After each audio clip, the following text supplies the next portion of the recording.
talking about SNL, the history, the mysteries, and all the hot impressions in between, breaking down all the numbers as well. In your favorite sketches with special guests, it's on the Saturday Night Network.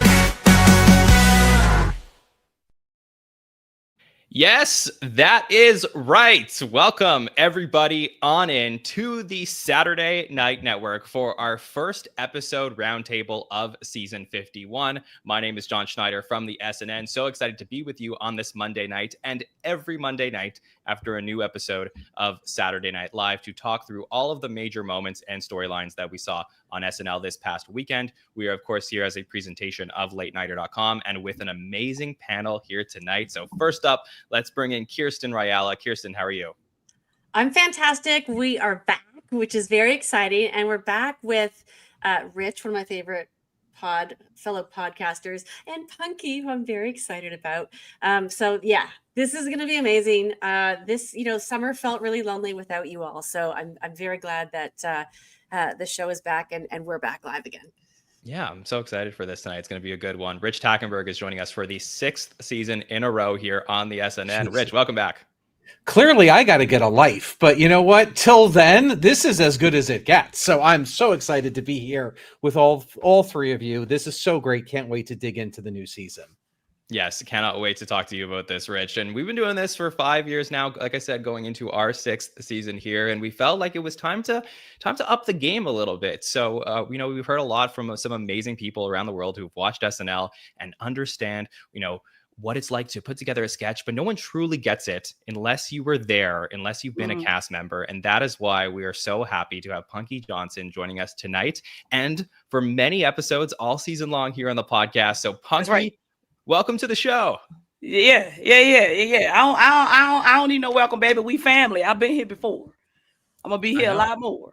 I know, but it's just like you were sort of like a guest at the party. Now you're a host. It's a little bit different. You got the responsibility. Yeah. I just want to be hands on. You know what I'm saying? Yeah. I love SNL. You know what I'm saying? So anyway, I could just talk about it and keep tapping in. I'm with it. I love it, Punkie. And of course, if you're a sports fan, you know that former athletes get to talk about the game all the time. So we love getting the inside I'm a little baby Drew Brees. You know what I'm saying? Exactly. Happy to have you, P. So, well, first off, Punkie, how are you? How was your summer?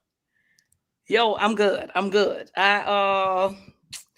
Listen, my summer was excellent. I went on a medical trip in May, and and after I went on that medical trip, my entire life changed. The universe shifted, my goals shifted, my intention shifted, my manifestation, everything just fell into place.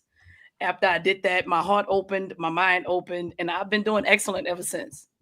I love to hear that. So Punkie did something really cool this last weekend. And of course, we're going to talk about the Bad Bunny and Doja Cat premiere in just a moment. But Punkie hosted a party on Friday night, and it was a star-studded event. And it's something that is almost an addendum to Saturday Night Live.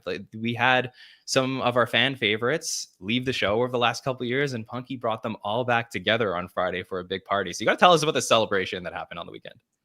Well, to me, first of all, I'm really cool with the people down at the Virgin Hotel, and my homeboy who runs all the operations over there, Dakari, he was like, well, I was playing on my social media and I was like, SNL exit party loading, but I was just joking. But it blew up. My DMs was going crazy. And then my boy Dakari was like, why don't you just have it? He's like, I run all of it. I'll put it together. Y'all just show up. And I was like, for real? He's like, yeah. So I was like, I bet, let's do it. I sent him some pictures. He made a flyer. He got some really cool people there. People Magazine was there. TMZ was there, etc. And it just can't, some last minute stuff happened where a couple people couldn't make it because they in their bag. And I love the fact that they're on set and making their money. But other than that, about 6 or 7 of us showed up and we had a good time. Yeah. Well, of course, it's been a couple of years now since you've been on the show, but can you just tell us what is it like to come off of the show? Is there a sense of relief for some of these people, or is it just is it mixed emotions? I think it's mixed. I also think it depends on the type of experience that you had on the show.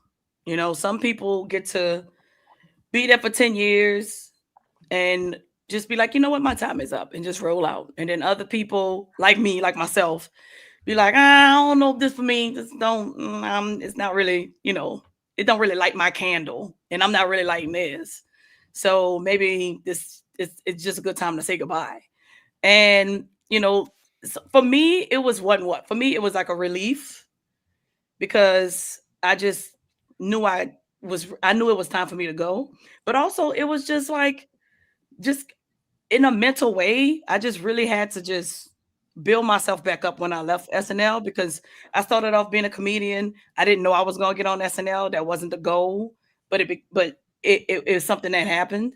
So when I left, everybody was like, can't wait till your next big thing. And everybody was looking for this next big thing. So I kept trying to push and grasp this next big thing.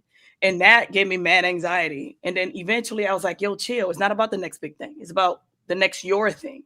What are you going to do? And whatever you decide to do, whether it's big or small to other people, it's big to you because it's your thing. So once I just kind of got out of that like Hollywood industry mode and started focusing truly on just what I needed and what I wanted, it became a better journey for me. Rich, I feel like we've seen so many cast members come off of the show and then get into projects with their castmates. And there probably is some sort of camaraderie that develops between people who are at the show, and you've been through this like experience together.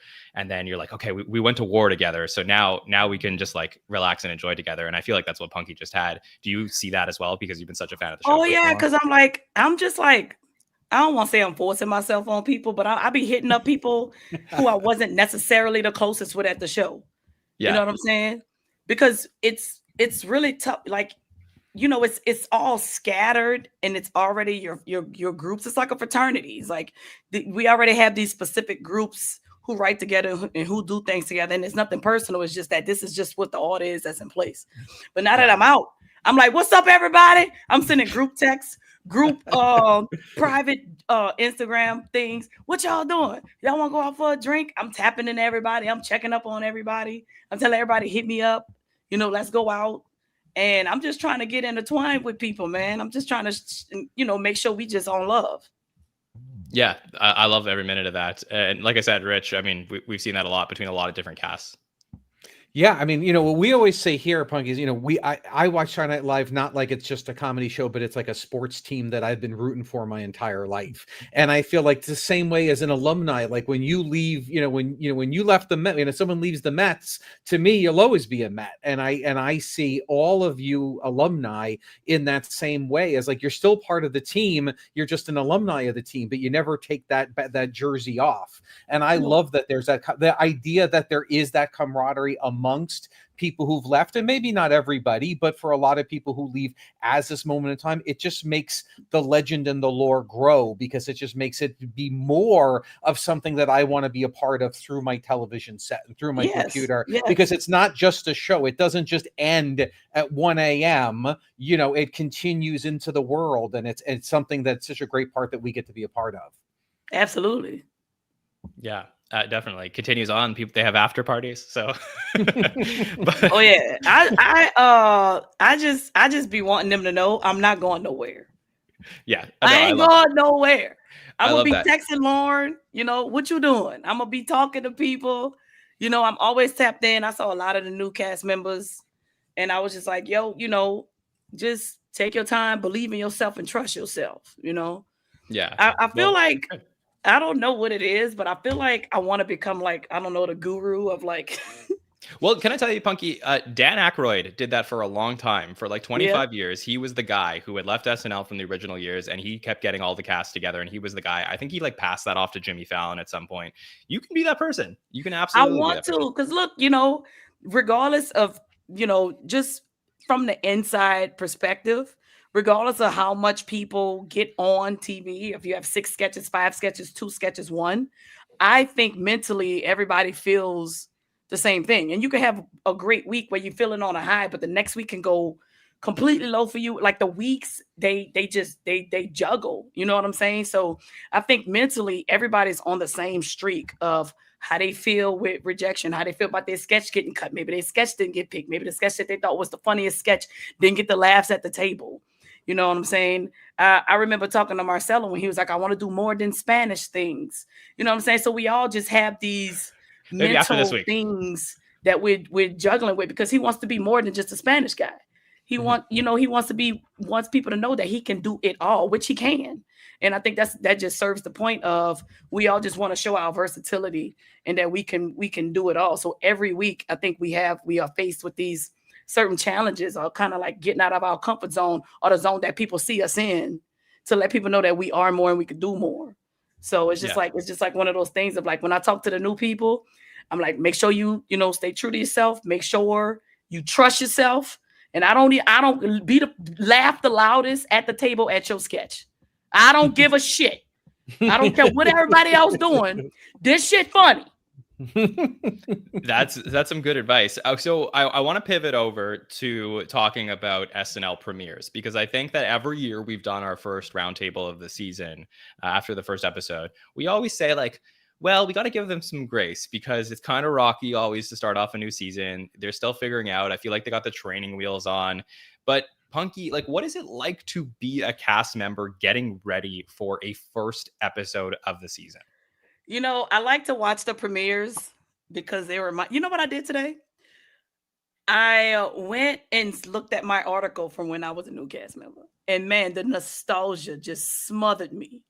It's, oh my God, it just feels. And let me just say, I don't want to interrupt you, but I have to say, for those who are watching, you joined the show in 2020. So your first episode was the Chris Rock, Megan Thee Stallion episode, right in the middle of COVID. I was like, why is Meg Thee Stallion my first? Oh God, Meg Thee Stallion. I was just like, hi Meg, but she's so beautiful. It's so hard not to say, hey, you look so beautiful. It's so hard not to, but I'm like, you got to be professional. You got to be professional. But she's a wonderful woman. Her vibe is great. And, being with legendary Chris Rock, who was also on SNL. I mean, I feel like I got extremely lucky on my first episode. Very, very blessed. But it felt, I don't know how I felt. Right? To this day, I think I still feel the same way that I felt the first day. I'm still in awe, and I still can't believe it. Kind of. It's crazy. It's SNL. It's 51 seasons.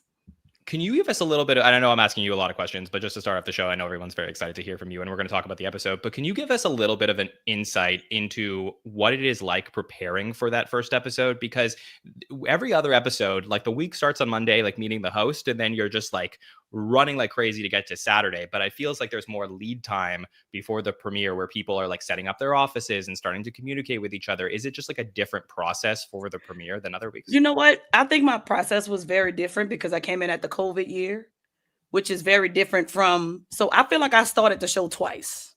So I come in at my COVID year, can't really talk to people because we have COVID police. We can't touch, we can't be within 6 feet of each other. Our reading sessions were very different because we had to use 8H. 8H, if y'all don't know, is where we shoot the show.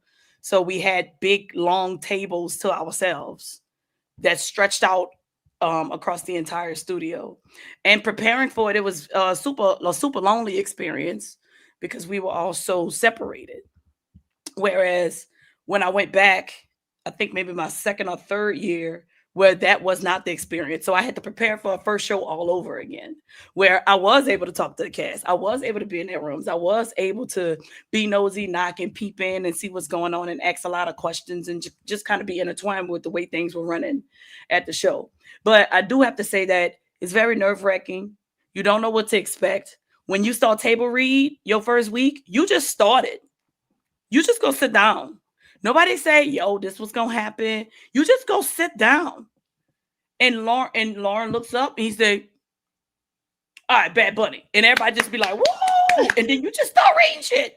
And you be sitting up there like, all right, everybody. Okay, well, shit.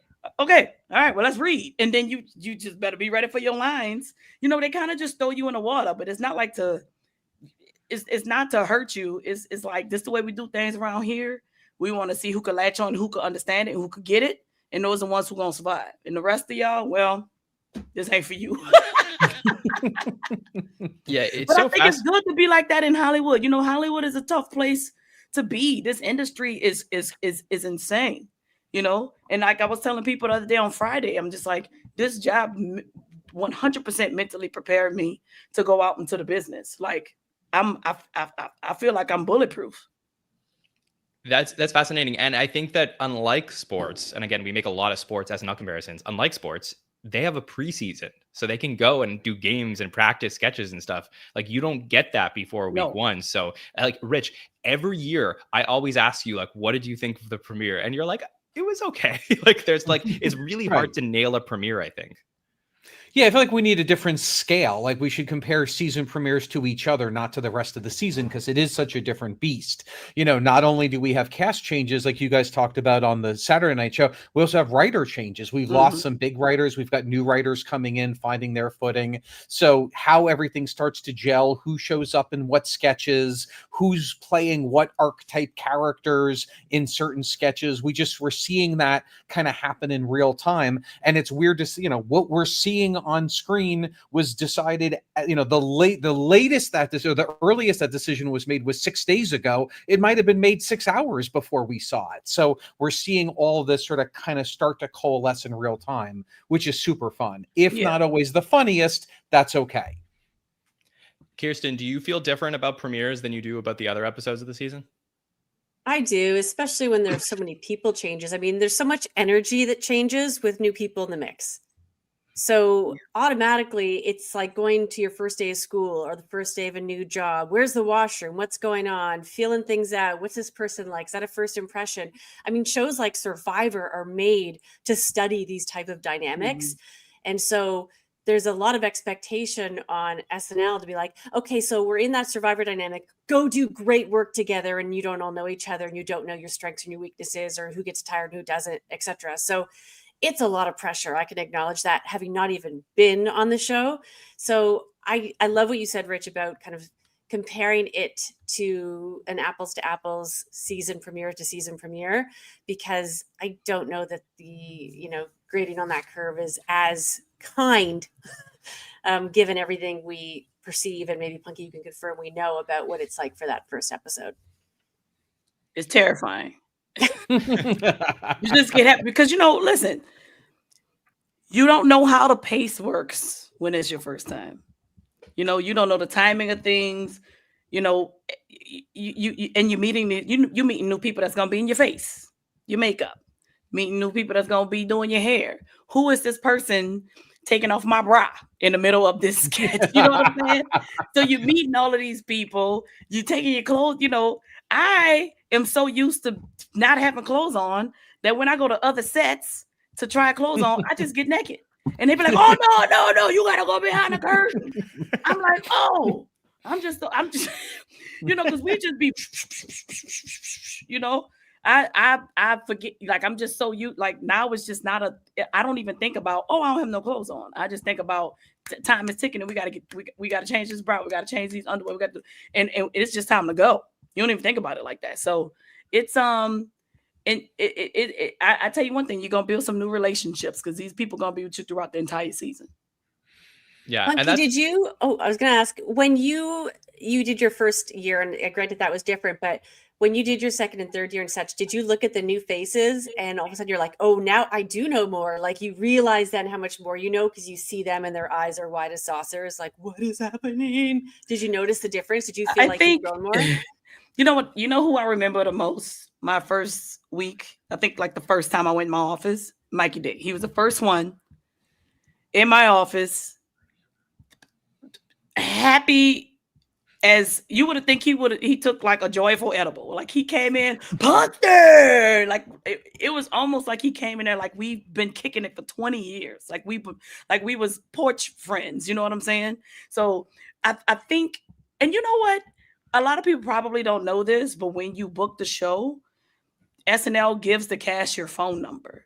So as I was in the airport preparing to come to work, leaving my family after saying goodbye, my phone just lit up with like 80 and Chloe and Echo and Heidi and Mike, just like everybody is texting you saying, we can't wait to meet you. Welcome to the show. Wow. And that kind of, honestly, like if you're on edge or if you're feeling overwhelmed, it kind of calms you out just a little bit.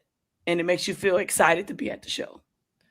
Last week I saw James Austin Johnson was on the Today Show, and he was talking about how when he first started in season 47, Kyle Mooney took him and Sarah and Aristotle out for brunch and just sort of gave them the lay of the land. And then Kyle would leave after that season. So he says since then, every season, he's repaid the favor to the new cast. So he goes and he takes them out just to get to know them and sort of give them the lay of the land, what to expect with all this new attention. And I just thought that was so nice. And that's like such a, a thing that I would like to be further out there, because it's important that like that is the benefit of not just completely replacing one cast with another, is that you get these veterans who are able to help the newbies assimilate, find their place at the show, because it is very overwhelming, as Punkie said, to start your new season at Saturday Night Live.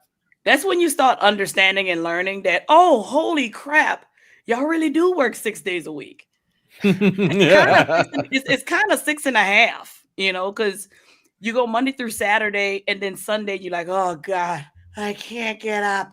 And then your phone start bing, bing. All right, what we doing tomorrow? What we working on tomorrow at like 5 p.m.? So then your brain got to start twiddling again, because you got to get, it's, the volume, the way your brain have to just do a physical turnover and how fast and quickly it has to happen. It's incredibly insane. You just gotta take your damn brain medication. I was on all kind of shit. I was on oregano oil. I was on the hard stuff. I was doing all kind of ribbon. I was putting like onion under my feet so I wouldn't get a cough. I was doing. You gotta stop watching TikTok. Remedy. I was taking magnesium pills. They was like, oh, you gotta take your magnesium. I was trying to do all kind of stuff so that I could just continuously stay alert with what was going on and keep up.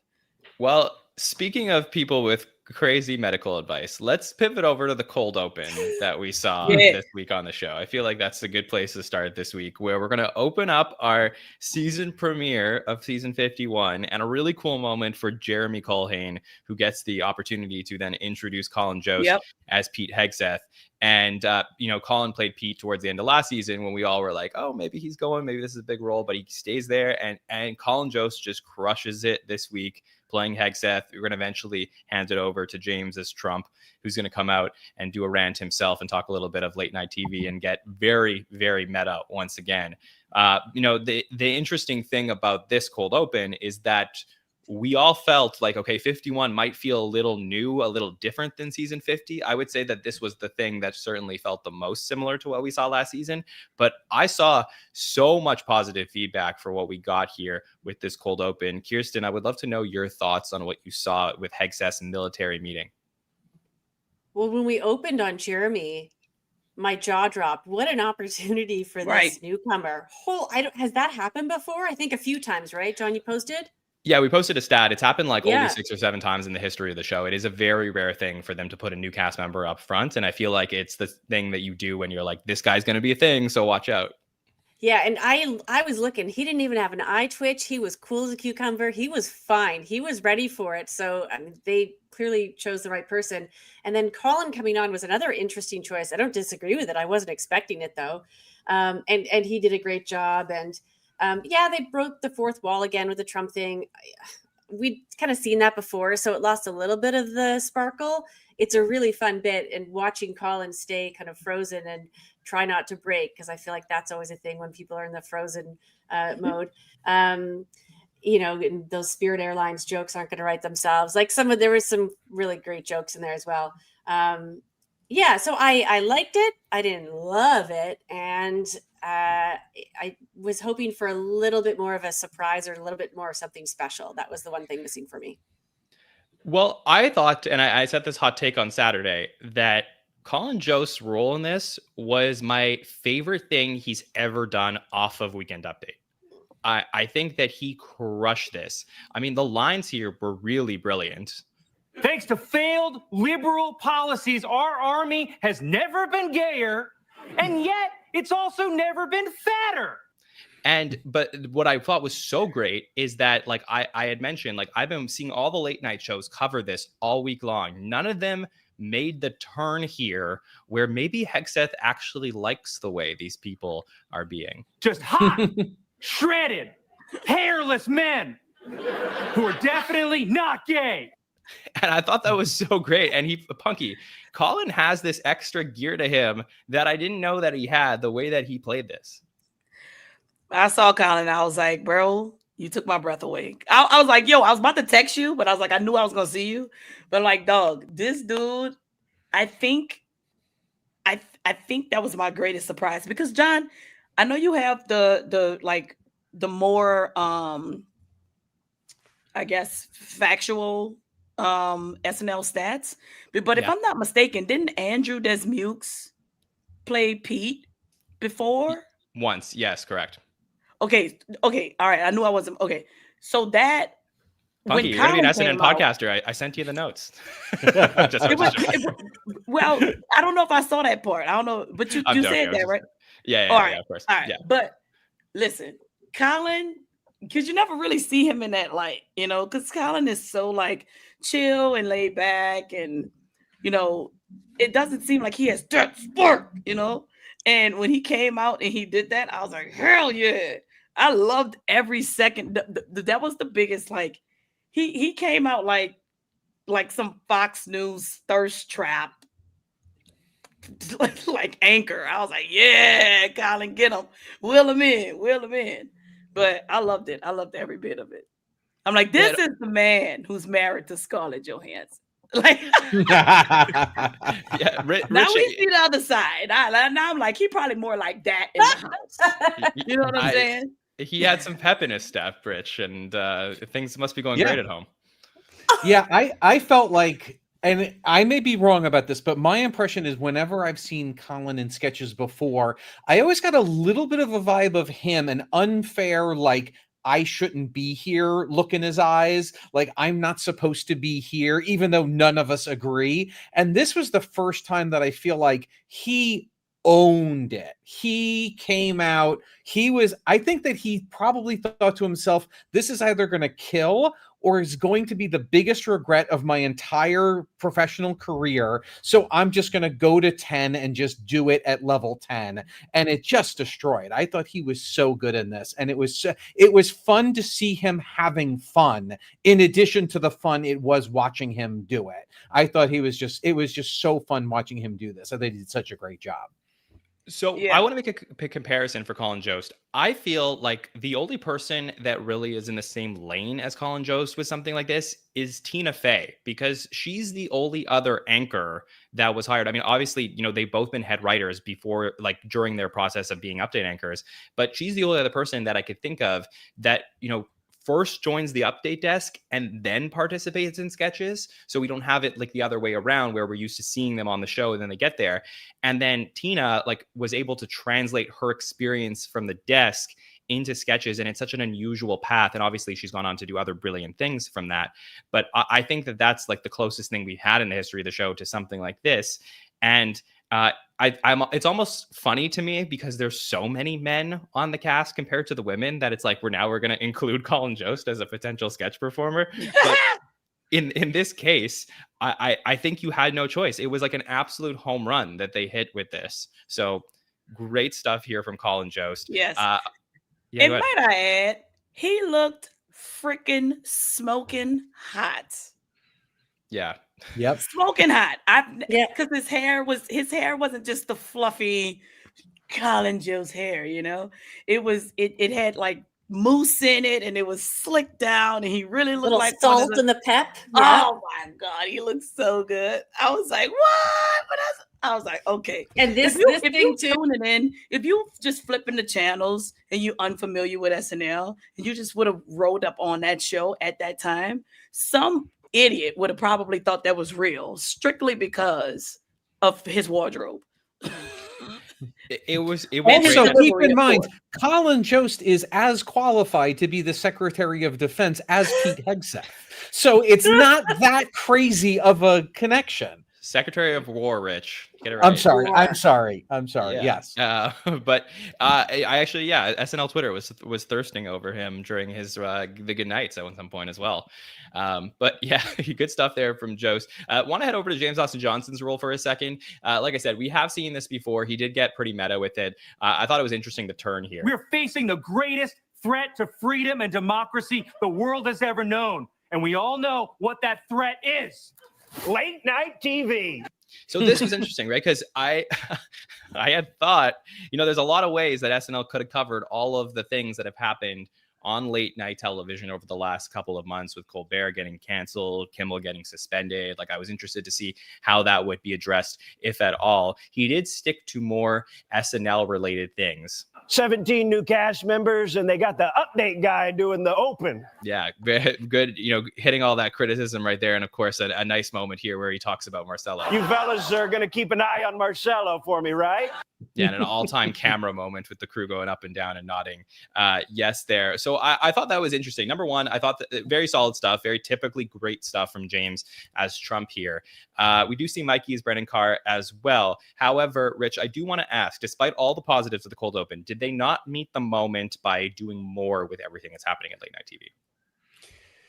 I don't think so, because I felt like it's been so covered. Like, they're so late to the party because they didn't premiere until October. So I think if they had hit it too much harder, it would have felt like a rehash of stuff I've already heard. I liked this kind of sampling around and then coming around to it. So it didn't bother me. I would say in general, I liked the Trump part probably more than both of you did. I thought it was just like coming home. It's so fun.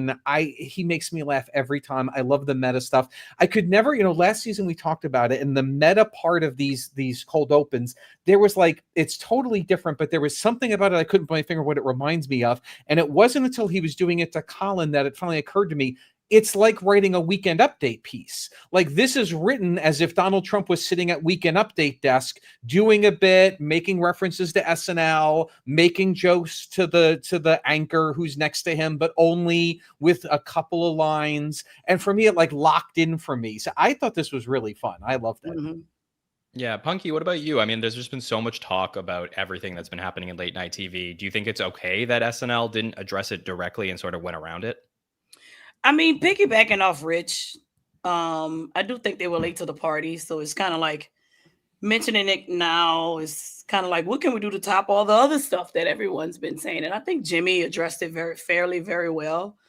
Also, with the first episode, I do think, first of all, I just told someone the other day, I think Lauren has the biggest balls in the industry. You know what I'm saying? I don't think he's afraid of anybody, but I also think he's a very smart man. So it's also kind of like, let's tread lightly a bit. And I don't think I think how they played it was super smart for the climate that we're in right now. But also I think they're going to get hot and they're going to come a point where they're like, let's go. They're going to become like the Chicago mayor. like we don't care. What's up? Okay. We're going to say whatever we want to say, when we want to say it, how we want to say it. We ain't walking on thin ice. We ain't. No. We're going to say this shit right now. All right. Kirstin, anything you would like to say about the JAJ part? I mean, just such a reliably amazing impression. Always. Yeah. Like, I really, you cannot critique it. And it seems so, at this point, at least it seems so easy for him. Like he can just slip that voice and accent on so seamlessly. It's pretty amazing. Yeah. James. James has James Austin Johnson. He deserves me to say his full name. He has the probably one of the most scariest, accurate Trump. It's so scary and accurate. It's insane. And to your point, Punkie, not only is it accurate, he holds our attention in a monologue for minutes. National television, one person talking, an occasional aside, but to hold them with a monologue without it being stand-up, I think is exceptional in an impression. That's absolutely. Just amazing. Like I talked to James and I don't know if he's ever said this out loud or to anybody, but he worked on that daggone impression for a long time. It took him years. He didn't just wake up and be like, hey, I have a Trump. I know how to do Trump. Lauren, hire me as Trump. I can do. No, that he perfected it to a T. He crafted it into his own, where it is so specifically Trump. It is the scariest impression that I've ever seen. Yeah, it's his moneymaker, so he's got to make sure it's perfect. But another great Great Tom here for James as President Trump. All right, That let's make- talk about. He locked in this job for another 8 years because Trump coming back to 2028. All right, we'll put a pin in that for now. But let's move over to Bad Bunny. So Bad Bunny is hosting for the second time. Has a pretty strong history with SNL over the last couple of years. Hosted in Punkie's final season as a cast member. The second episode of season 49. Yeah. He was the host. Then he was there for SNL 50, the anniversary special. He was the musical guest on the last episode that we covered, the season finale. So it seems like SNL can't get enough Bad Bunny at the show, and they have him come on here to do the season premiere. Traditionally more of a musician, but he was in Happy Gilmore 2 this summer. He has some acting roles, so he's starting to, enrich his career. It's just a very fascinating choice here for the premiere. Kirstin, were you happy when you found out that Bad Bunny would be hosting the premiere? I mean, yes, I also can't get enough of Bad Bunny. I don't think I'm alone there. I think most people can't get enough of him. It's timely. He has just come off this very successful residency. He is politically interesting right now because of the Super Bowl. I think that probably worked in SNL's favor, that it created so much attention around him and more people knew who he was. And he seems like a very charismatic and well-liked person. Again, Punkie, you can divulge whether or not he actually is, but he seems like it. So he seems really likable. And I wasn't surprised. I think he's had success on the show. I probably liked his first hosting episode more than this one. But I'm a fan. He's a gorgeous man. Come on, look at his face. That aside. All right, Punkie, give us all the tea. So what was it like having Bad Bunny host when you were there? I am from New Orleans, and New Orleans is, we know for our voodoo and spirits and stuff like that. And I think we are tapped in with the soul, and we can kind of point out and figure out who has a great soul, because we are so attached to like spirits and voodoo and, etc. And I just think he's a beautiful man inside and out. His heart is pure. He wants what's best for him. He wants what's best for everybody around him. He wants what's best for his people, his culture. And I think he stands up for the right things. I want to be his friend. I want to be his friend. I want to go to Super Bowl. I want to support him. I really loved his monologue. I hope he get his SNL jacket. Oh, all right. Well, I have to ask you, Punkie, because I think that one of the biggest moments of your career took place in the last Bad Bunny episode. That was the Latina Jefferson character that you had. Did anything have to do with Bad Bunny being the host that week for why you ended up having that character make it on? Was it just good vibes with having Bad Bunny around? Well, I think that specifically when you get a host, right, you want to cater to their strengths and not just throw them in some idea that you have and try to build them up to fit the mode of what the idea that you have. I think it's better to just understand what they can do, and that forget what your idea is. The idea is making sure that they look good in the light in which they can create, right? So when I knew that he was coming to the show, I knew I had been trying to do this Latina Jefferson character with my boy Ben Silver and Rosebud and Vanessa, and we just could not find the mix because we didn't get a good host to do it. So when we got Bad Bunny, I'm like, oh, this it has to work with Bad Bunny. And also just like it was 2 years ago, so I'm not sure if I remember correctly, but I think he wanted to do some type of, Young and the Restless-y, soap opera type of thing. And so me and Ben, we go to Kira and Jimmy at the time, and we kind of just start pitching. And they're like, all right, cool, we're going to do this. And Marcelo's like, hell yeah. And so because we needed Marcelo so we could understand the Spanish dynamic of soap operas. So we get him, we bring him in, and then it just at table, it just exploded. Because when I would pitch this idea to people, they'd be like, okay. And I'm like, it's going to work. Trust me, I promise you, I know it's going to work. But everybody's like, But then we put it together, and big ups to Ben for writing it, and Kira and Jimmy for like, helping us tie it all together. And then we get the table, and it's just a huge hit. Like, it's one of those things where I'm never really quite sure if a sketch of mine is going to get picked. But after I read that, I'm like, let me call my girl. I'm gonna be at work all night tonight because I know this getting picked tonight. It killed. So just like it was like one of those things where it was all his language. It fit his mode correctly. It spoke to him creatively, and it made him look good and what he was capable of doing. So it spoke to all of his strengths. So it just worked perfectly for him. Whereas with another host, it wouldn't have worked like that.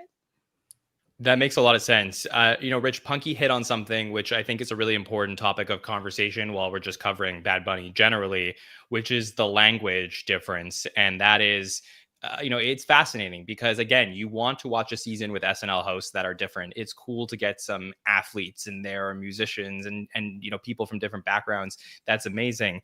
But for a premiere, kicking off the season with someone whose English isn't their first language, is that something that if you were a producer, you would maybe hesitate with? Or because Bad Bunny is such a big star right now and just completely makes sense, get the guy in there while you can? Well, it's two different questions. You're right. As the producer, you want the numbers. That's what does NBC want? They want the highest ratings possible. So you go with that. But certainly that was I've loved him every time he's been on the show. But certainly that was my biggest concern as a fan going into this episode, which happened to be the season premiere, which is much of comedy, especially TV comedy, is verbal. And if it is not your first language, it is going to make some sketches a little bit more difficult. And I think we saw that tonight. I think that was the challenge that you get with all of the upsides of booking a Bad Bunny. And I'd say this episode probably did the least artful way of using Bad Bunny when we needed him to speak English in a sketch.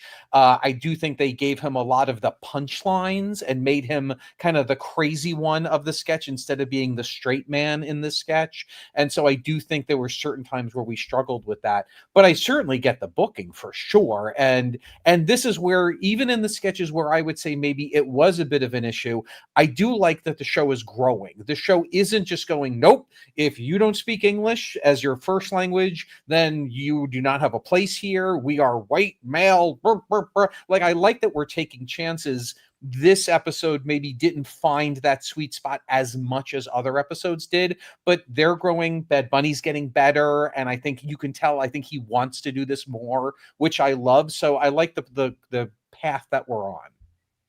Mm-hmm. I agree. That is a great call. And truly, I do think it is the right decision, despite the limitations perhaps we have of like bringing in someone who is able to do absolutely everything, right? Some hosts are just, you can just throw them anything and they'll be able to crush it. There is slightly more limitations here, but I do think his familiarity with the show probably helps. I think it was a good idea to have him come back here for the second time, especially after the incredible sketches he did in the finale last season.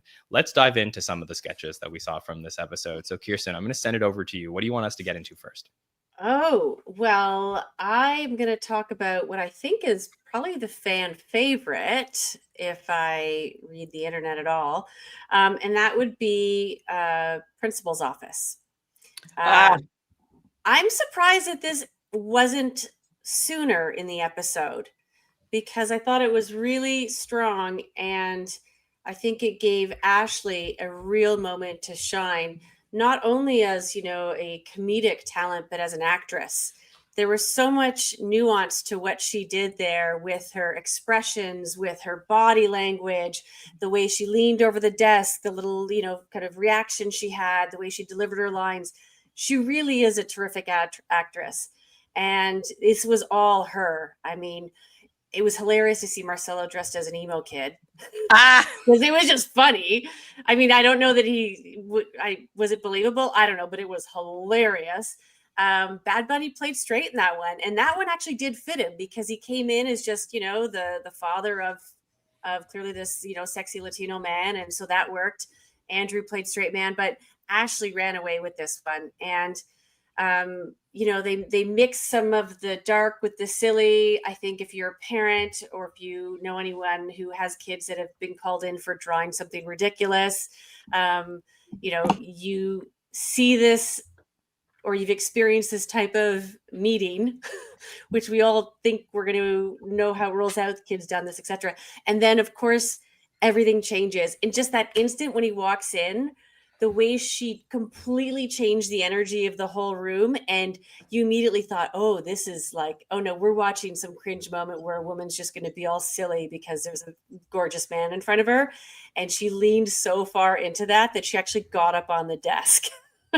Leaned over, the whole I love your language, like it was so silly. I thought this was a really successful one. The tonal shifts in this were a masterclass. You absolutely nailed it. It's the tone shift for me that just crushed. I think it's just something that puts her on a whole other level compared to a lot of people who are at the show, just because I've seen it from her. I've seen these potential in sketches where she could change a sketch just like that with one quick tone shift. But this time the sketch was actually centered around her. And I think that was a lot of pressure, right? I mean, she had a very good rookie season. She's being brought back. Now it's your time, Ashley. And I think she nailed this one. And first of all, thankfully this didn't take place in a restaurant. I'm happy that it had a different set here, but she was able to just sit up on the desk and just go from being this like stern principal to just like almost like she became the kid. She became the one that was in trouble. Like there was like almost that shift there where the power dynamic changed from the principal to the kid. And I thought it was fantastic here, especially when she goes, oh my gosh, I love your language. Oh, that gave me chills. What is that? Spanish. And Andrew just playing off of her, like getting this duo together of Andrew and Ashley. Punkie, this is what dreams are made of. Yes. I don't know if she got it, but I hit Ashley up in her DMs and I was like, sketch of the night. I just had to, it's just like you said, the shift tone, but you know what I specifically loved, which is so minute that a lot of people probably didn't notice, the way she took her time. That's one thing when you're a new cast member, you think you got to rush everything. You could think you got to get to the next beat. Then you got to get to the next punchline, the next laugh real fast.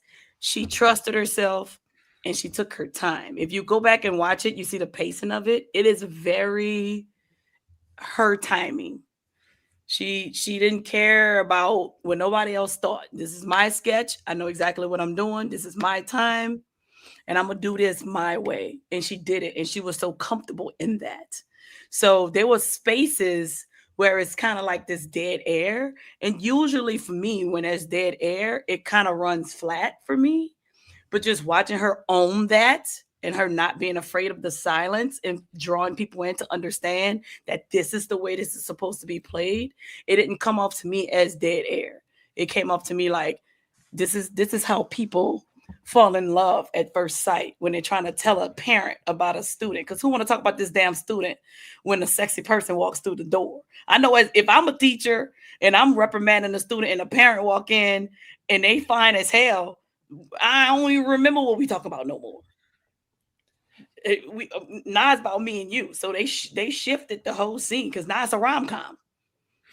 Yeah, and I could tell you firsthand that I haven't been on Saturday Night Live like you, Punkie, but I know from doing like hundreds of these podcasts, the dead air is scary, right? You're performing and you're trying to say something, like, just knowing that people are watching and listening, like it's scary to put that in there. But to me, I have to play the line of this sketch, which to me emphasizes your point. And I want to credit also that Ashley credited Will Steven for adding a little bit to this particular line. This was awesome. No, she left us. Bitch. No, she died.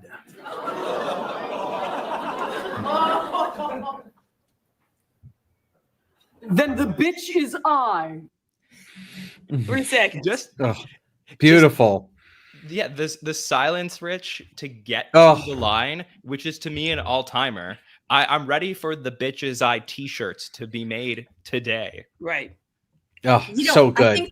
I think the pause there really put us in her headspace. right? Like we were able to immediately put ourselves in her shoes, and it was like, how do I get out of this? How do I get out of this? How do I get out of this? And it wasn't rushed. Like it felt very real and authentic that someone would feel trapped in that situation, and then they start going, oh, how do I recover from in front of this gorgeous man? Can I say that I also love that they didn't reconcile, like it didn't happen. Like a lot of sketches where because we've seen like Ego flirting with someone else. Oh, I wish I remembered who it was. But there are other, there are other scenes where they, it's reciprocated. And here it was just this one woman's journey and showcase. And he was like, bye, like he left. So I kind of like that didn't happen. It's a modern rom-com. But also just commenting off what you were saying, when Ego did it, yes, it was a lot about Ego and Sudeikis. But I thought the main in that was Kyle, because he's like, what's going on? The whole time he's like, hey, wait a minute. No. Like he had like the punchlines of like, this is my wife. You know what I'm saying? And with Ashley, this was all, it was all at like, you know what I'm saying? Like with the Ego one, the joke was Kyle. Like his wife is flirting with this guy. And with this one, this was all Ashley. And might I give the props to Andrew, because when every single time he said something, he hit a punchline, because it's like, what language is that? And he was like, Spanish. Like you dumb, it's Spanish. It was just like he carried his role pretty excellent too. And then Marcelo got what he wanted. He got to play somebody that wasn't Spanish. Because I think Bad Bunny spoke Spanish to him, and I do not think Marcelo responded in Spanish. Did he? Am I tripping? I don't think he did. Do I remember that correctly? Yeah, I don't think he did. Or if he did, he was downplaying it. Like he was no. Yeah. Like I listen to emo music. Yeah, and you're so right. I do love that there's a very distinct difference, even though these sketches feel like built from the same family. There is a difference between them. And Rich, I remember being on the episode after that Jason Sudeikis one with you to talk about that sketch, and we discussed back and forth about the logistics of putting that one together and how it was one of our favorite sketches, though you may have made a couple of slight changes to it. But regardless, I had to ask you about this one because it is so like coded the same way. I thought this was also fantastic. Yeah, although I agree with Punkie in that I feel like it's on paper the same, but it was a totally different sketch to me. The premise was so different, and I will say if someone just watched this sketch on YouTube the next morning, you don't understand. It's 12:30 at night, and Ashley Padilla, one of the breakout stars of season 50, has not been on the show yet. She's been in no sketches up until like 12:30 at night, and it's like, oh, what the hell? And then this comes in and she just crushes it. And it's that great, like, again, it's like that. It's like she just hit the grand slam in the 8th inning when we needed that hit more than anything. It's like, see, people deliver when you need them to deliver. So I thought it was great. And as was already said, though, as much as her performance was beautiful, it doesn't work without great writing. She doesn't pause for 3 seconds before saying the bitch's eye. If someone didn't write this beautiful line that no one thought of, no one's watching it, thinking that line, oh, she's going to say this. And I really liked about this sketch about her and the writing. It wasn't the classic, oh, she's in love with the father, therefore we're just going to simply escalate. Then they kiss and the scene is over. They went in a lot of fun, different directions with the pictures and the wife and trying to get him to come over. So it felt very organic and real. I definitely also thought this was my favorite sketch of the night. Punkie, can you just speak to that for a second? Because I think that it would be very interesting for the listeners to know, what is a cast member doing while they're waiting for their first sketch? Like Ashley, like you're there, the whole show started an hour ago. What is somebody doing when they're waiting to then go on an hour later? Now, y'all know I'm different. Y'all know me. I can't speak for everybody else. You know what I was doing. I was cooking. I was seasoning chicken. I was cooking ribs. Crawfish etouffee, steak, crab leg. I was cooking. I can't speak for everybody else. I didn't mean to speak. I didn't ask you to speak for everybody.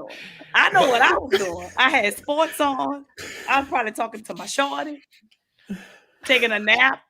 All right. Well, I mean, just like, okay. Well, I was gonna say, okay. So logistically, everyone has a dressing room on the 7th or 8th floor, and they're generally hanging out in the dressing room, cooking or not, but probably By the waiting to be time- called, right? By the time the live show starts, your friends and family is there. So at that time, you know, maybe your agents are there. It's very rare you don't have somebody that show up that don't want to come to the show. So you're never going to be alone in your room 9 times out of 10. So you probably like dipping in other people's dressing rooms, playing with your friends and family, downstairs running around. It's a plethora of things that you can do.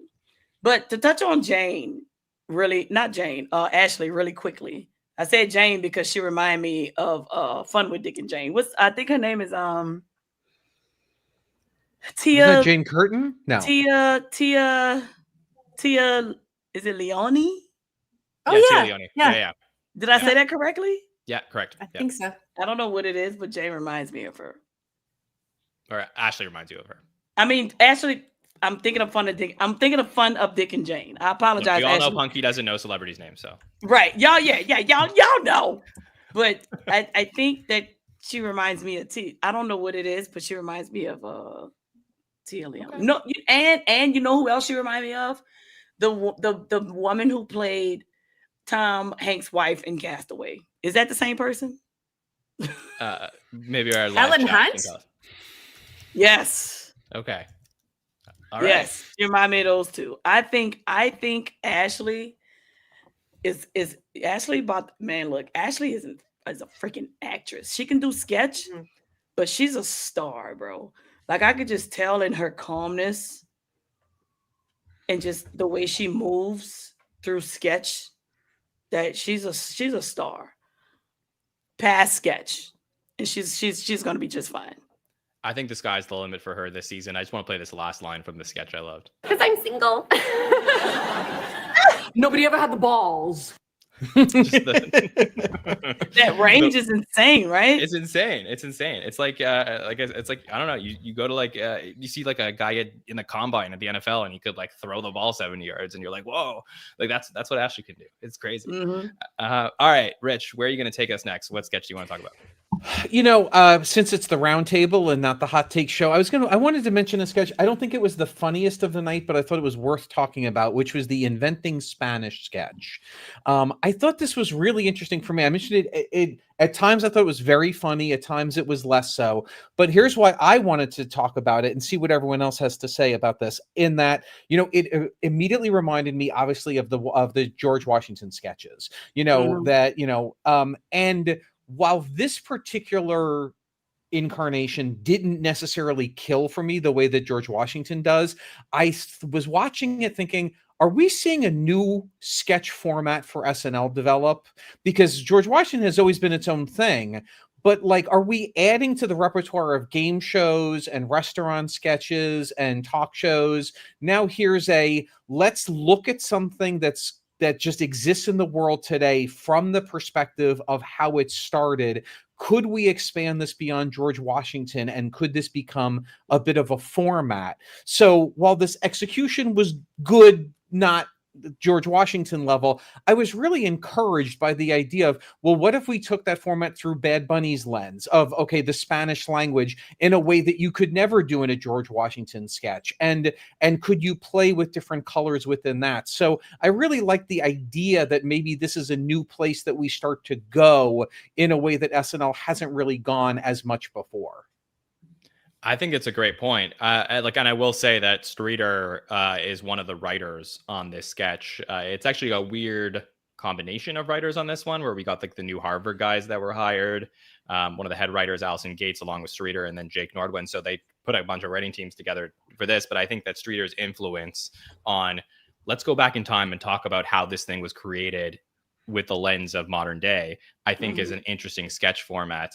Punkie, how did you feel about the Inventing Spanish sketch we saw? It makes me think. While I was watching, I was like, yeah, who the hell did invent Spanish? That's what I was saying the whole time. Because, okay, here go the crazy part. I'm gonna be honest with y'all. Ever since I found out Bad Bunny was doing Super Bowl, me and my sister started doing Duolingo. And I was like, come on, bitch. We can't just know girl, boy, milk, and water. We have to know more. We can't just know leche and manzana and Nina and Nino. We have to learn more. But as I'm learning all the Spanish and doing all the sentences, I'm like, none of this shit makes sense.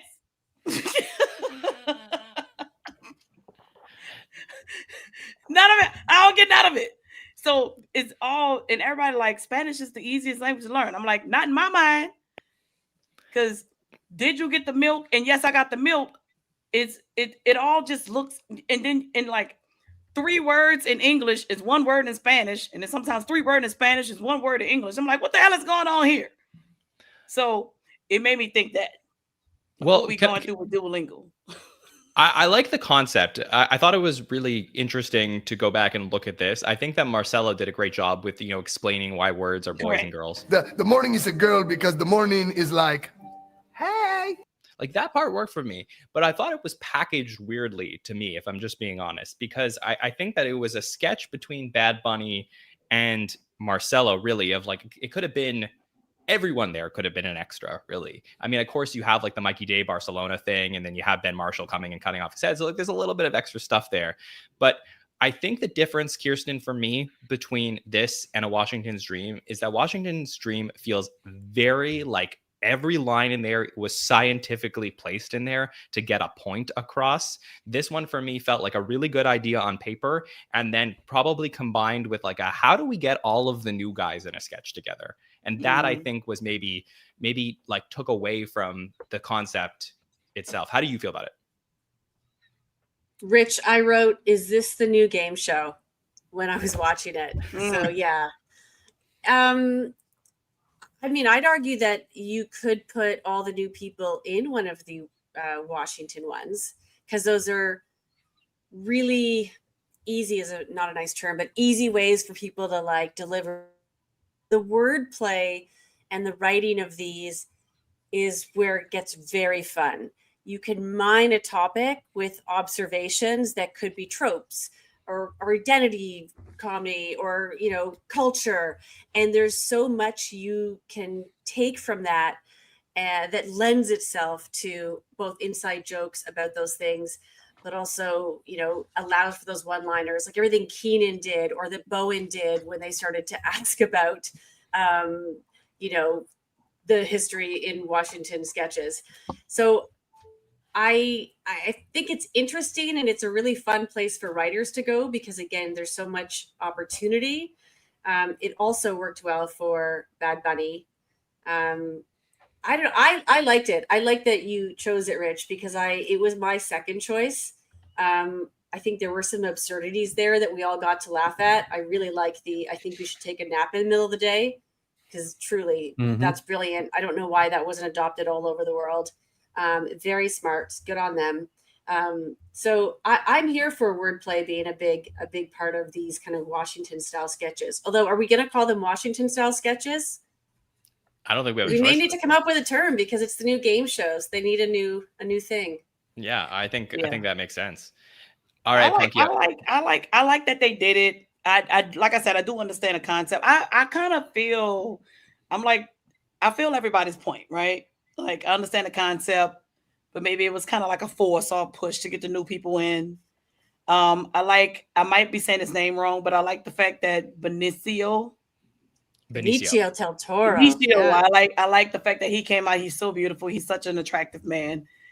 And I like that they want to put the language out more, because to me, Spanish, it doesn't sound like communication to me. It sounds like flirting, all of it. All of it sounds like flirting. You could be cussing somebody all the way out in Spanish, and somebody gonna be like, say it again. You know what I'm saying? Like, Spanish is such a beautiful language. So I like the sketch for what it was, concept wise, but I do understand what you're saying about it feeling a little forced, because you do want to get the new people in, so you just kind of just bunch people up. I do understand. Yeah.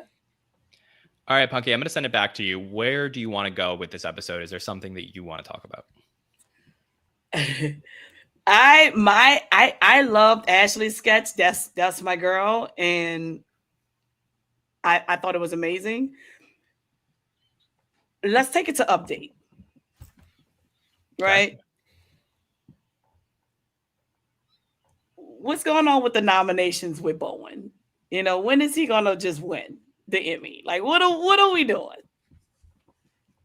What are we doing? Like this dude is stupid. Okay, Dolby, Dolby, the house elf, just like I just love like the left turns and just them coming out, and you think they're gonna say one thing and they're gonna say something else. And I think my favorite part of Dolby, like I wasn't at the way Bowen just acts and performs, it takes me all the way out the point of the sketch. Him beating and punishing himself was my favorite part. Bam, bam, bam. What's going on? Dolby has to punish. I have to self-punish. What are you doing? Freaking and you know, one thing that I love was the outfit malfunction. Yeah. The wardrobe malfunction. That lets you know that it is live. And that lets you know how great he is at improvising. Well, Punkie, can I play that line just in case people don't remember? I would love to play that for everybody. So here's what happened with Bowen Yang on Saturday. You see, Master Rolling has done so. Dobby's come undone. As we see his nipple completely exposed, and I'll continue. You see, Master Rolling has done so. I'm sorry. My fatigues are not well made. So, honestly, like, I agree with you, Punkie, that like the lines themselves, the movement, everything, him punishing himself, so great. That was killer stuff there. Where's the thing of like, he didn't break character.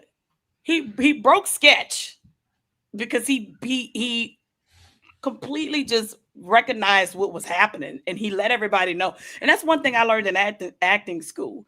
Don't fake like you don't feel or see what's going on. Just acknowledge it. He acknowledged what happened. So he broke sketch, but he didn't break character. That's what people got to start understanding. He broke sketch, but he didn't break character because he ad-libbed and he said what he had to say, but he still said it as Dolby. And that is commitment. You can't teach that. You either built for that or you're not. Like it was great while getting the message across. I think one of my favorite things when anybody do update is coming from behind the desk. Come from behind the desk when you are active and you are still when you still inside of your own shoes and on your feet, you bring so many people in and then going to the camera and self-punishing himself on the camera. Chef's kiss. That was probably, I've seen Bowen do some updates. I think this might be my favorite one. Yeah, and I believe it's the 4th season in a row he's opened up the season with doing update, and he left a great comment on one of our posts today and said that I have no range, but of course you do, Bowen. It was very fun. He being modest, he's crazy. Of course. Love Bowen. But Rich, honestly, Saturday, I said this is the magic of live television when you get moments. Oh, it's the best. And coming off of last season where we had Ego as Miss Eggy with the audience saying shit when they weren't supposed to, and her reaction about Lauren gonna be mad at y'all. Like you get these moments in the last few months on SNL, and I love every minute of it. And they know that this stuff hits, and that is why Saturday Night Live still is on the air because of moments like this. To me, how did you feel about it? Yeah, and talk about, for me, stacked against him going into this.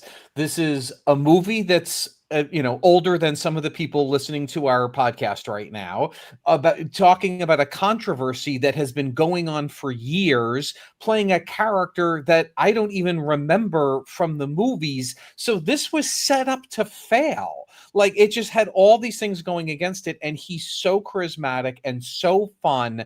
Like, and even the wardrobe malfunction, like at a certain point, it felt scandalous when there's no problem with Bowen Yang being shirtless on live TV. Like, there's nothing wrong with that, but he so expertly played it as almost scandalous. Not only was it a wardrobe malfunction, but he had this like shyness and this weird, which we know is not Bowen. We've seen him in hundreds of other sketches not being that guy. So played it so well. And sort of as Punkie said, I didn't feel like it was Bowen being demure and being suddenly, it was Dobby being like embarrassed and covering up, which made it so much funnier when they sort of played that. So you're right. This is just the great moments of live TV that are so fun. I don't know what the calculus is when to actually ad lib on SNL and when not, because it feels like there's so much room for failure or getting yelled at later, but he just nailed it every time. I thought this was a really fun one. And Kirstin, I'm going to talk about this a little bit more with Mike on Wednesday when we go through the data of the week. But I'll say this is a night that was not necessarily set up for Bowen to be the star of the night. Marcelo clearly is the one who was going to be the face of Saturday Night Live for week number one. You had all these new cast members come in, 4 new men come into the show. It felt like, okay, Bowen's going to have his time, but maybe it isn't week one. And again, he finds a way as being an absolute star to make a moment for himself in the premiere. How did you feel about it? Oh, I loved it. He's done so many, well, a wide variety of, but so many characters on Update. And, you know, from Titanic, I'm constantly and pleasantly surprised because although we know the general outline of what he's going to do, that there's going to be kind of an absurd object or thing or creature or person that he will kind of use as a proxy for a take that he has, it still always delivers. So I don't mind knowing the outline. That's the consistent part of the performance, as well as his ability to perform it well. But I get excited, like, where did his brain go? What does this man dream about? Like, how do these things come to him? Could I be in the room when he's trying on the wardrobe, laughing his butt off? If you've gotten ready for Halloween, you know, getting dressed is sometimes the best part. I'd love to be a fly in the wall when they're trying on all of these crazy costumes and outfits and working on the characters themselves, because it just looks like it'd be so much fun. Punkie, please confirm. But I'm here for everything Bowen does, and I agree. Like, I will make him a tinfoil Emmy and give it to him if I need to. Hell yeah! Seriously, shout out to him. Shout out. Sometimes the biggest mistakes on live TV become the best ones. I agree. Punkie, I want to ask you about Cam for a second while we're talking about weekend updates. So Absolutely. There was a lot of talk about Cam Patterson joining the show. A lot of people had opinions about Cam Patterson. And I love that he came out on his first night and just went right at what everybody was saying. So I'm going to play a little bit of Cam's correspondence on Weekend Update, and then let's get your 2 cents on it all. Absolutely. But I've been here for like 45 minutes now. When are y'all going to let me say the N-word? So he's going to set up what he's here to talk about. He wants to know when is he going to be allowed to do what everyone expects him to do. When are y'all going to let me loose? I feel like I'm shackled to this desk. So he goes at it and he's like, okay, I feel like I just want to be Cam. And the back and forth was setting up him, you know, his persona and his stand up outside the show versus what type of Cam we're going to get on Saturday Night Live. I love this. I think I saw like some mixed reviews of like, oh, well, I wish you went in a different place with it. For me, like, this totally worked for me, Punkie. I thought it was great that they allowed him to get this out of the way for people. And now I feel like we could actually start to see how Cam does on Saturday Night Live because they addressed this in the first episode. How do you feel about it? So as a person on Saturday Night Live, and, you know, I want people to know me, I thought it was excellent. Right? I knew one of the new cast members was going to come on. I'm glad it was Cam. Love Cam. Know him from Kill Tony. And me and Kill Tony grew up together in comedy at the Comedy Store. That's my boy. I love that guy. As an African American, now I don't mean to get political, but as an African American, I kind of was like, ooh, you know what I'm saying? Like, I don't really know what I want to make sure I tread carefully here because I don't want to say the wrong thing and I don't want people to receive my POV the wrong way. But Cam is, I think, the 22nd Black person on SNL. I was the 8th Black woman. And I think the 21st, 22nd, I don't blah, blah, blah, blah, blah. Forget all that. But I want to make sure that America receives him as the kind, charismatic, funny person he is and not just a Black person on the show.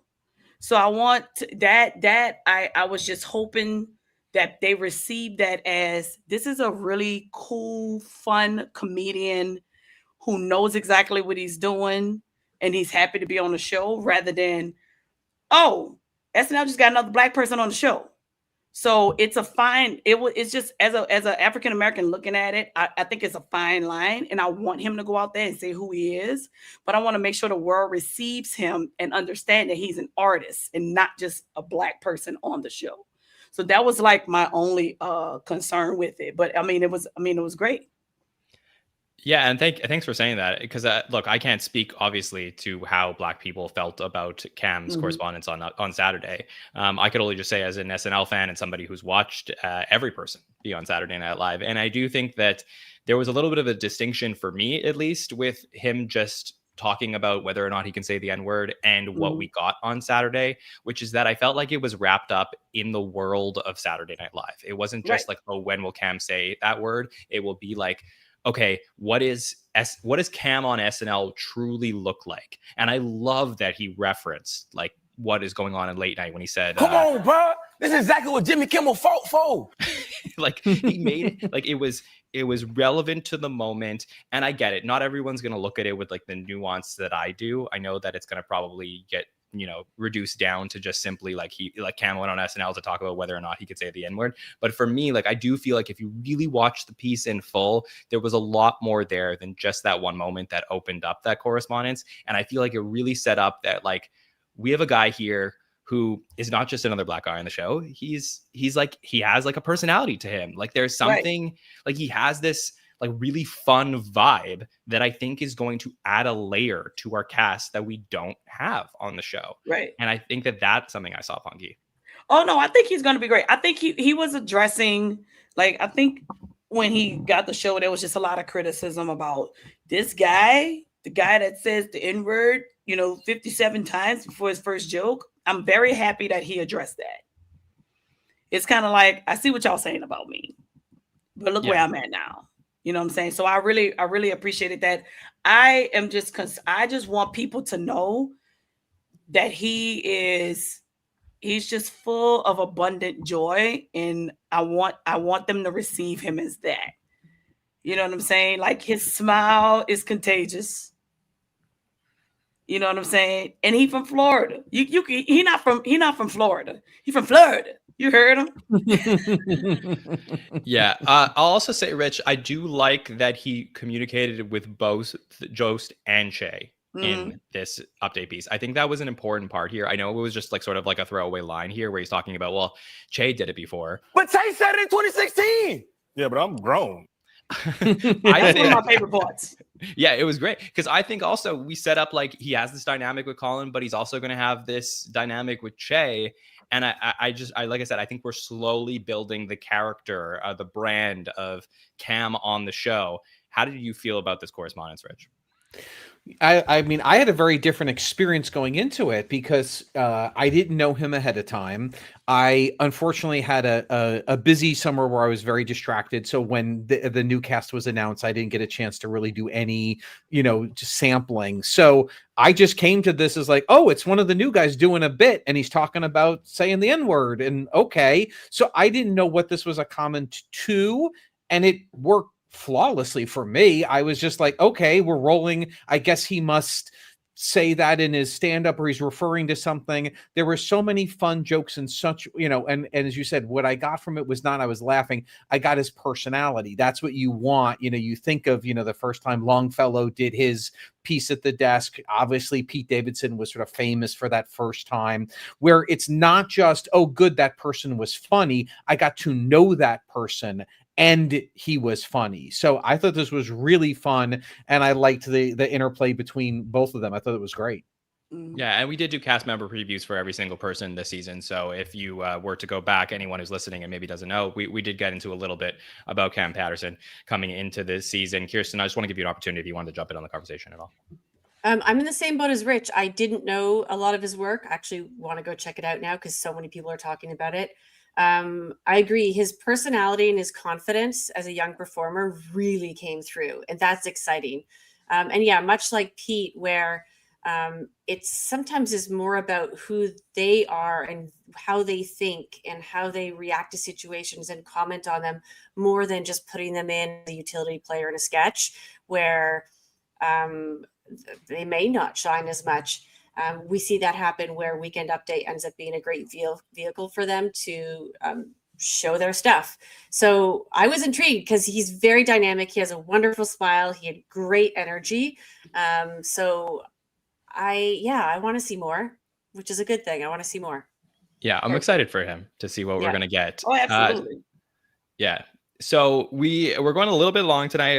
We're enthralled with getting to talk to Punkie and getting her conversation and her stories about everything that we have here. So I will jump over to our rapid fire segment here, and I'm going to go around and just ask if there's anything from the episode that any of you would like to talk about that we haven't covered so far, and we'll just do a quick bit on it. So Kirstin, I know you always come with your fantastic list of notes. Is there something that you want to jump into quickly?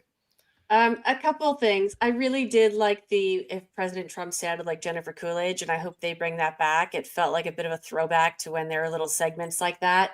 And I really enjoyed Keenan's hair in the donor sketch. That dumb, not the bangs. Yeah, that's silly, like the fake hair, the bangs. That was amazing. It was so stupid.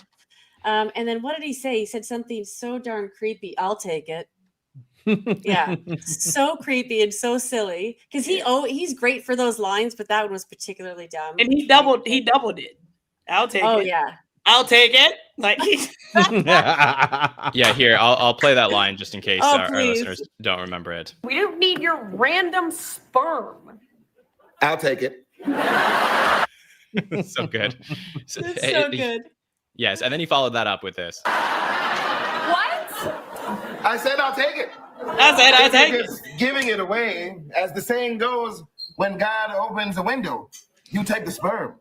Yes, very, very, very famous saying. Oh my gosh. And I had one other favorite line, which is Veronica, who we haven't talked about, who got some great coverage for a first show also. Go Canada. How do I make vegan banana bread? You don't. Which was also really fun. Yeah. Great to see her at top of the night in a couple of sketches. I thought that she's also really good for her first episode. And of course, we'll see more from her coming up. Rich, anything on your list you want to cover? Very quickly, when ChatGPT started, I was at first disappointed because I'm such a ChatGPT user and nerd that they didn't make fun of the specifics of ChatGPT. Watching it a second time, just laughed so much fun. I really like this. A great use of him in a pre-tape. Secondly, we have to call out as the nerds of SNL, sperm donor.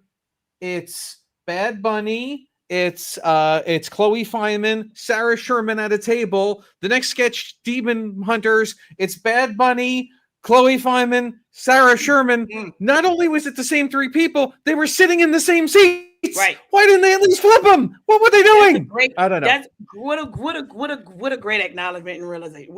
Yes. So I was upset about that. I was very upset about that. I have not seen more criticism about this episode than that particularly, because that to me was egregious. I just don't know how you let that happen in back-to-back sketches. I will say the sketch I would have gone into a little bit more tonight if we had more time was the K-pop Demon Hunter sketch, because just for me, like classic, it's the first episode of the season. We're going to cover one of the biggest things of the summer. So we're going to get the cameo in there. And it was really great. I much preferred that to the sperm donor sketch. And it's because I felt like it was tighter. The characters, everyone in there had a reason to be in there, including some just like epic lines from Sarah and Chloe. Yeah, like I was saying, I'm on the Epstein list. Like right So between great. say like can you imagine like some kids are like, oh my gosh, I've never watched Saturday Night Live before. I'm so excited to see Huntrix on the show. And then they have to hear about the Epstein list and this. Yeah, I wrote the Sydney Sweeney American Eagle jeans ad. Like like the combination of those things are really good. Like it wasn't just a sketch to like be like, okay, we're just gonna do this to get more fans of the show. Like there was actual good writing there. I thought that was really solid. Punkie, anything else from the episode that you want to touch on? How beautiful and freaking phenomenal Doja Cat is. Yeah, Can we please? Yes. I want that wig. I want that yellow wig. Then she's sitting in a freaking rose for the sec. I'm just like, this woman. And it's not about her just being beautiful. She's artistic. She's articulate in the way that she does the thing. She wraps herself in this wire and it looks like she's all tied up, but it's all in the act. She is a phenomenal performer. I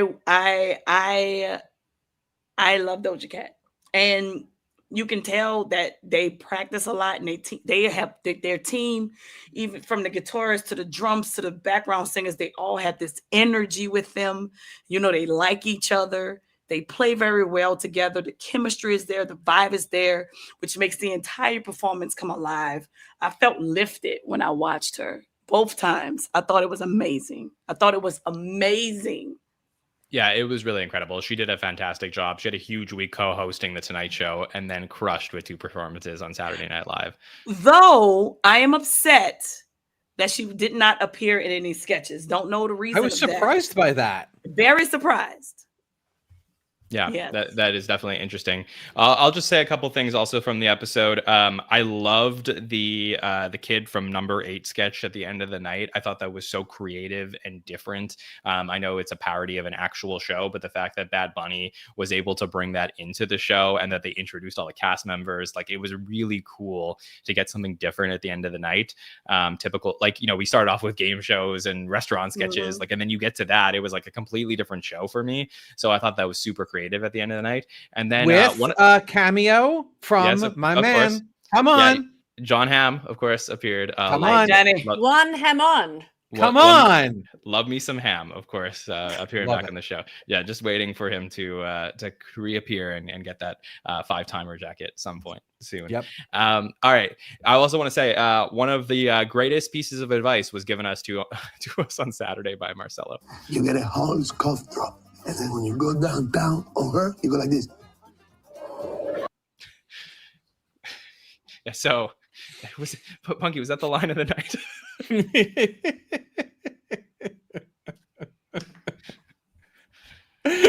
You're gonna go down on her like this. I can't play with Marcelo. I ain't got time to play with Marcelo. Marcelo is stupid. I ain't got time for him.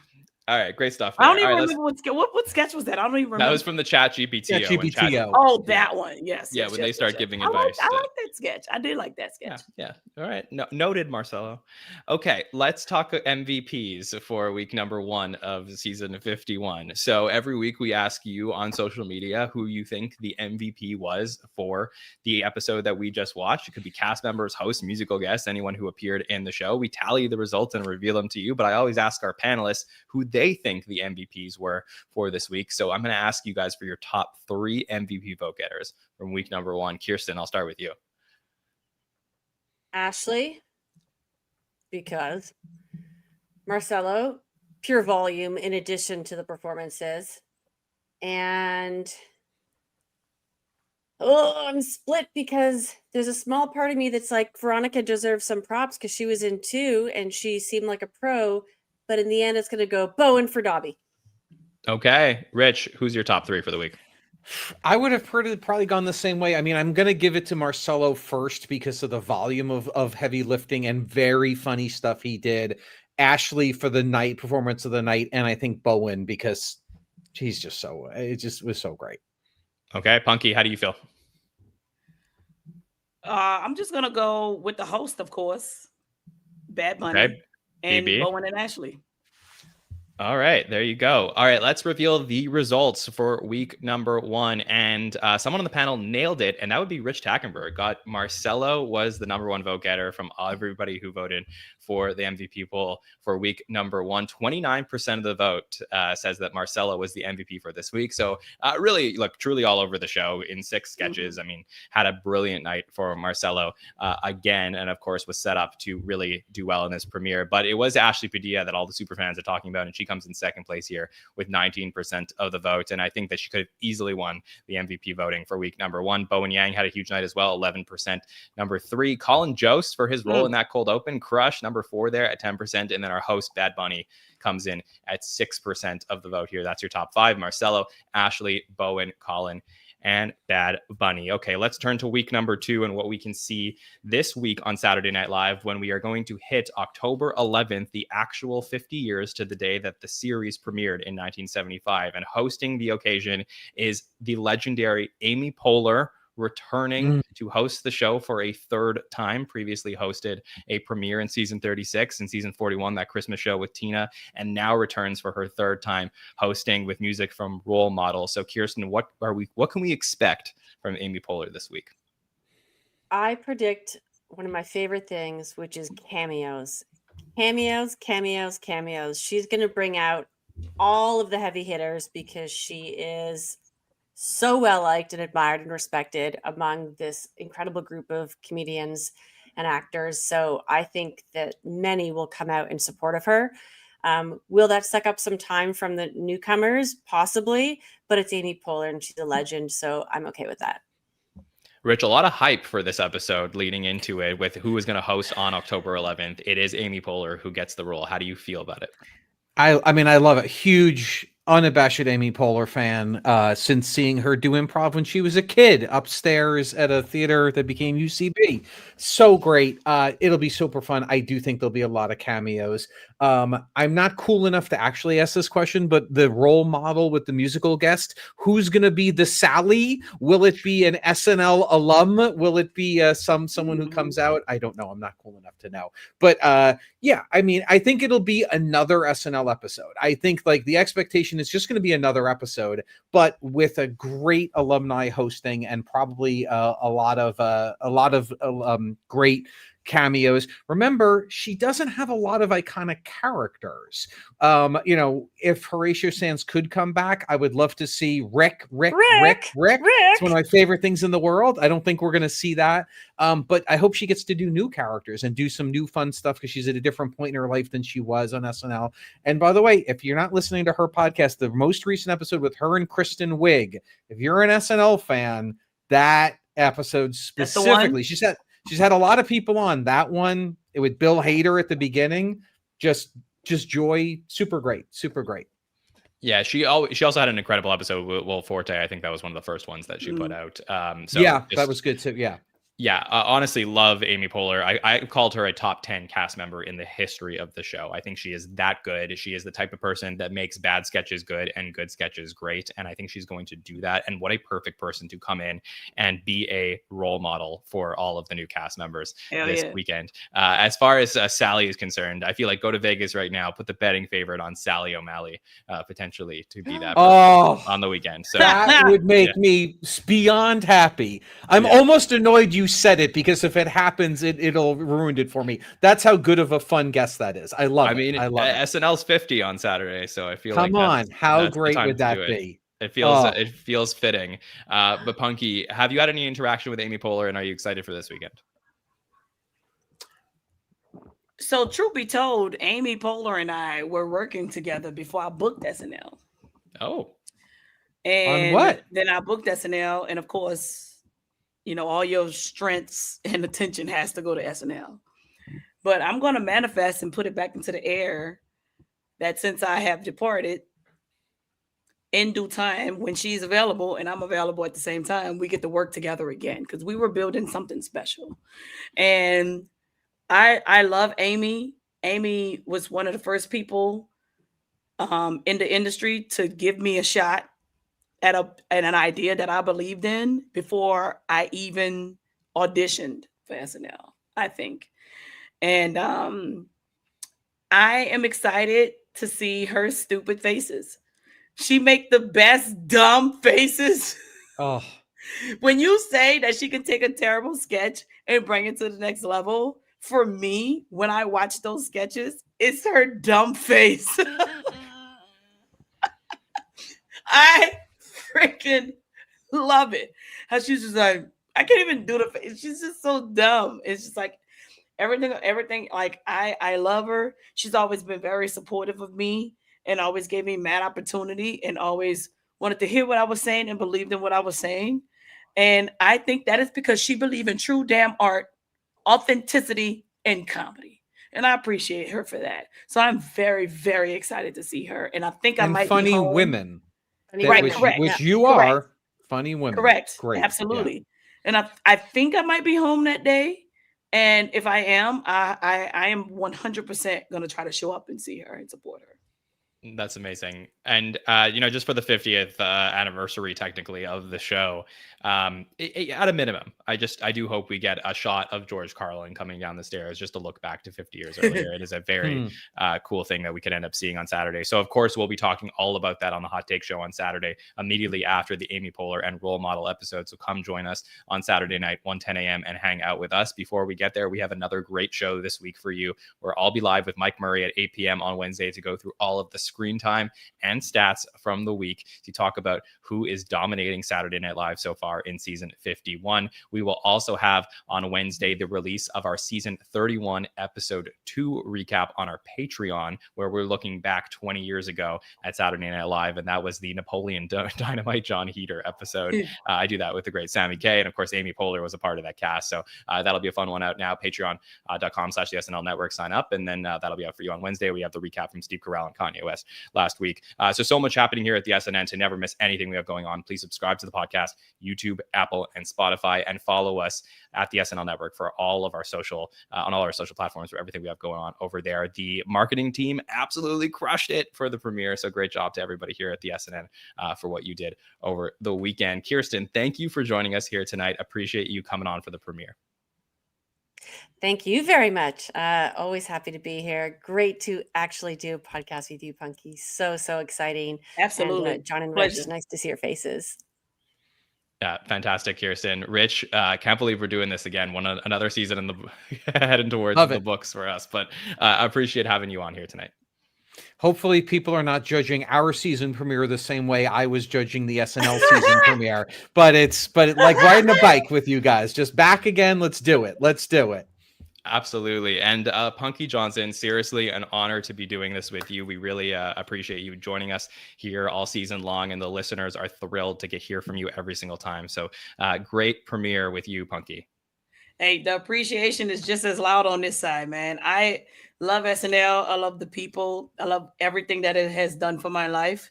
And any way I can stay connected, I will. It's always an easy yes for me. 100%. All right. Well, thanks to Kirstin, Punkie, and Rich for joining us here tonight, and everybody in the live chat. I also want to thank Late Nighter for being the presenting partner for our roundtable here on this Monday. And on behalf of everyone here at the SNN, my name is Jon Schneider, and we will see you next time, everybody. Have a good one.